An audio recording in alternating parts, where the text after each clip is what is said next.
Thanks for joining us on another episode of Crooked Mustache, where today we're doing some home DIY and we're going to show you how to clear up your cable clutter to go from this to this. Stay tuned.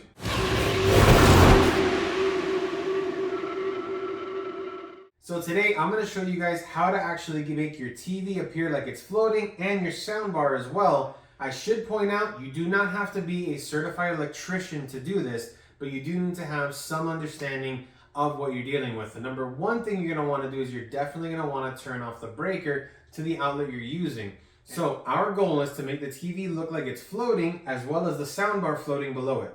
I'm going to show you everything you need, so let's get to it. Alrighty, so here's everything you're going to need in order to do this setup. So the first thing you're going to need is you're going to need an additional junction box. Now this one I went with what's called a 2-gang. That's because the outlet is going to be on this side. You are going to need an extra outlet. And then I did go with this. Unfortunately, I rushed out to get this. I did want to get it online. You can get these on Amazon. What you actually need is this little insert. That's going to go here because this is a low voltage side. This is high voltage. So high voltage being AC power, low voltage is typically for Cat 5 cables, coaxial cables, HDMI runs, anything that's running that is not high voltage 120 AC. That's going to be covered by one of these with the brush panel on this side. That's where the cables are going to pass through. This is going to be behind the TV. And then behind the soundbar, they have one of these quarter-sized brush plates. And the cool part with this one is this one can actually be installed directly onto the wall after the hole is made with a hole saw. That's the really cool part about this. And this is what's going to be mounting behind the soundbar. The reason you want it to be this small is if you mount a plate this big behind the soundbar, I'll give you an example. So here's our soundbar, and here's an example just to give you of how big the plate would be. Now you could mount it sideways, but even still, you can see that it's kind of visible. So that's why we're gonna go with the quarter-sized one. Unfortunately, it's not flat enough for me to show you immediately, but here's an example of size. It is both narrower and obviously shorter.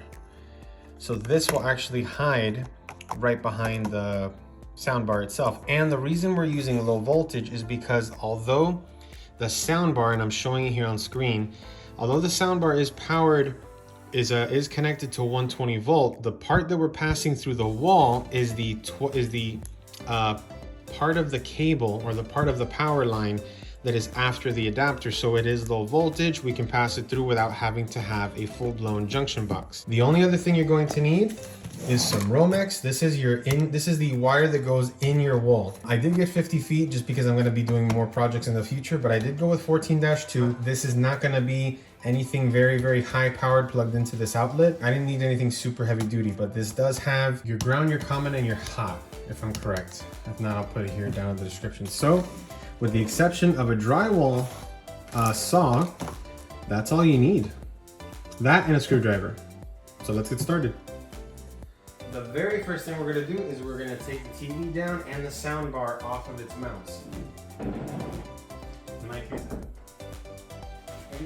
your TV. What we do need to find out is which side of this outlet the stud is on. You might see this on the other camera. We're going to check here.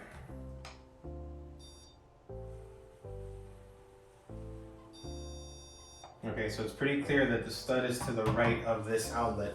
Now you could eyeball this, but it's just better to use the level. That's gonna give you more or less an idea where you're at. And then you wanna look for your level line here. And that should tell me that if I go right here, now with this here, we're going to carefully start cutting into the wall. We're gonna look for our stud. Okay, so we're gonna use an oscillating saw right about here. Hopefully I should hit the stud. So this is effectively what it's gonna look like. Here you go. You pick whichever side you want the outlet to be. What I'm gonna do is I'm gonna make a small hole here, and this is gonna allow me to confirm that our stud is there. So once again, I'm using the oscillating tool. You could use a drywall knife. You could use like a heavy duty pocket knife, or I know, every house has that one knife that's meant as a general purpose tool. You could also use that. You guys can see, we were right on the money. There's our drywall, and actually, I know that we're gonna be here, so now I'm just gonna take our junction box and I'm going to expand in the direction so I have enough room just for the box to fit.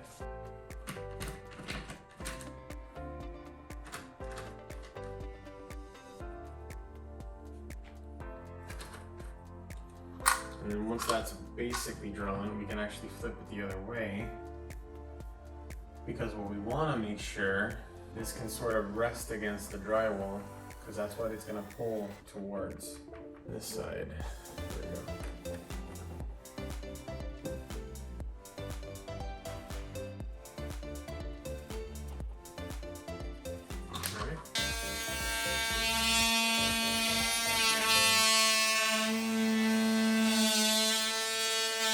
With any luck, it should come out as one piece. There we go. So now that we've got our box,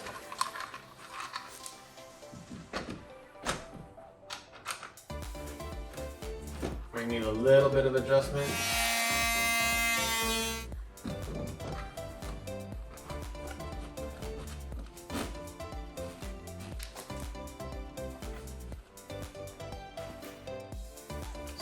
So now we know it fits. Ah, come on.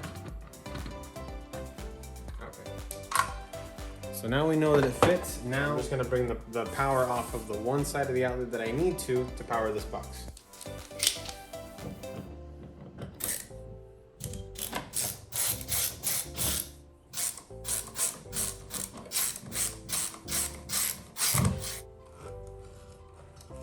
Okay, so in the case of mine, my outlet is split. So I've got an outlet on the bottom. You can see here, it's split. I've got an outlet on the bottom that is controlled directly by the box, and I've got an outlet on the top that's controlled by a switch on the wall. So I don't want what's going to the outlet on the top, only what's going on to the outlet on the bottom. Now here's the junction box that's in my wall. There's my finger. So what I've got to do, I'm going to use the one on the top. I'm going to break open one of these passages. I can pass the Romex down from that hole up there to this one, so I can tap it into this outlet. Just take the whole roll out. There you go. And this is what it looks like on the other end. So you've got your common, your hot, and your ground. That's the three setup, which is this one, the white, black, and this one. So now we just run it up.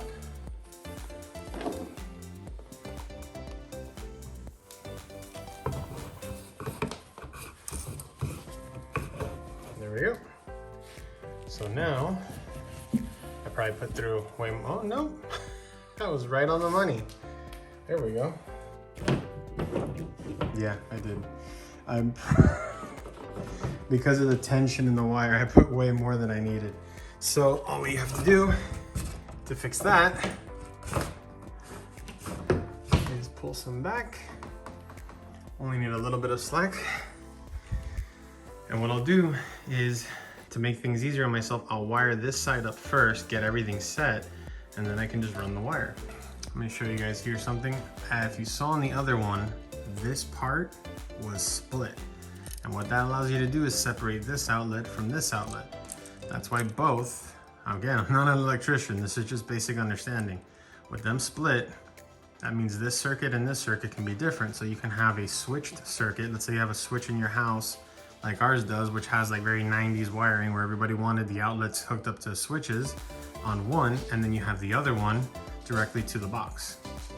The other reason I know this, I watch a lot of Electro Boom. Black on black on the other side, matching the bottom. That's another easy way to remember too. Of course, this always means assuming that your house wiring is correct, which they do actually sell tools for that. I'll actually leave a description. I'll leave a link in the description for a tool that specifically tells you if your house wiring is correct. You just plug it in, it tells you if it has a ground, and then it tells you if it's if the common and the hot are correctly wired, which is always safe. I have done all the outlets just because we were weary of all of these random outlets that didn't seem to do anything until we realized it was the switches. So I will include one of those if you just want to be 100% sure, because these are honestly small things that anyone can do. So now that's in, that's going to go into our box like so.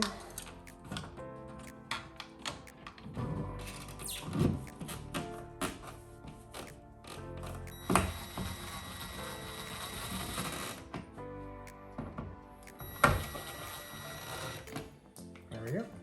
Okay, so now with the box installed, this is wired up to the Romex. What we're gonna do is actually cut the Romex at the bottom, wire it up to the switch, which we can do because the way it was installed was pushed in, and I am using these screws on the outside. All right, same as before, pull a little bit through, because I did leave myself slack up there. So just to clarify, what I'm doing is the outlets have two ways of connecting. You can push in from the back or screw on the sides. Since this outlet was wired with push-ins through the back of the outlet, it leaves the screws free on the side, which is what I use to run the power. You guys might not be able to see it, but here's what I was talking about earlier. This one is only on one side. Here, that's where the split is. And that's why you see the black and the red on this one, because the red is powering the top one, the black is powering the bottom one, but the common, which is the white, that one is linked on the other side. This one here, it's broken.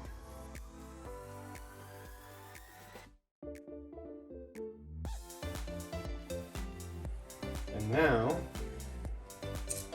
we should have power at the top. Okay, so now we're done with this one. We're going back up top. Here's the sound bar with nothing plugged in. We're gonna hang it for reference because I want to see where it lines up.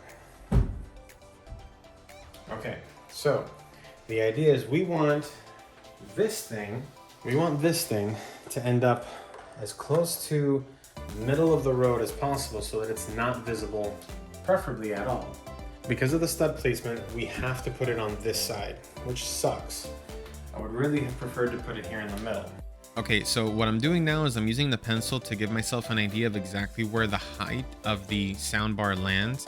Obviously, there's a little bit of a gap at the top because of the pencil, but this will tell me more or less where the middle is, and I can eyeball where I want the brush plate. This will make sure that it's as cloaked as possible once we actually install it. So as you can see, it's gonna be quite small. I'll fit perfectly in between there. Now this one says to use a hole saw. So I'm not exactly sure what happened here, but it doesn't take a lot for you to realize that I am clearly to the right of that line that is above where I'm drilling and right below the box. And yeah, there's the stud. Thankfully, the line was just over enough that I was able to salvage the situation and still pass the cables through. Had this actually been drilled correctly, it would have been perfect. The two screws with the little anchor legs on the back would attach to the drywall, and then you could easily pass your cables through and not go through the struggle that I did.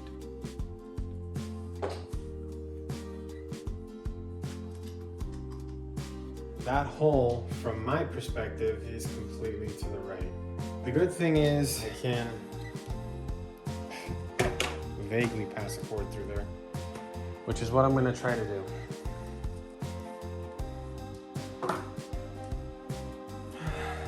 This is why you always measure twice, cut once. And I'm going to cut this piece off, leaving me with just the one end. This is how we work around our mistakes.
So bar is up. We moved the panel for the bracket for the TV over.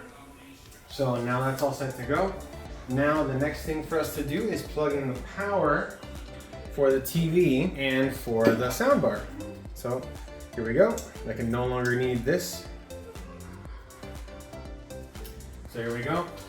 So remember, because this is high voltage, this needed a junction box, but the low voltage that's passing through it doesn't. So that's why this is plugged on the outside, and this is actually gonna hang over one of the TV brackets that extend on the back. I just basically draped the thing over the top since it's not really a super flat, flush install. I'm gonna do this one that way, this one this way. Again, this is a very light TV, it's only a TCL. Make sure that you don't pinch your TV. And this is what I was talking about, those brackets, that's where I will drape the cable over and the power adapter will just hang. So this is the look we're all going for, the truly floating look. I love the expression on all the friends and family that have seen this thing, where they kind of have to do a double take because they have to remind themselves both of these things are plugged in and they have to work somehow. But without having those external cable covers, the look is so much cleaner. To this, yes, a truly floating TV and soundbar, all powered from the wall with no wires visible. The HDMI cable and the 12-volt power cable for the soundbar are running through a brushed little plate that goes into the second half of the one gang box at the top. The power for the top outlet is coming from the bottom one, all hidden by the wall, and the TV is hung on the correct bracket on the studs. This is how you want your setup to look. No cables hanging down, nothing to obstruct the look of a truly seamless install. This is what you want. So if you've made it this far and you like this video, give it a thumbs up, subscribe, and click the notification bell so you don't miss any of our upcoming videos. I am gonna get my build video for the fold-up table up soon. It's a really important video, I think, for people with small garages, sheds, one-car garages. So once again, thank you so much for watching Crooked Mustache. I'm Alfred. We'll see you next time. Dale.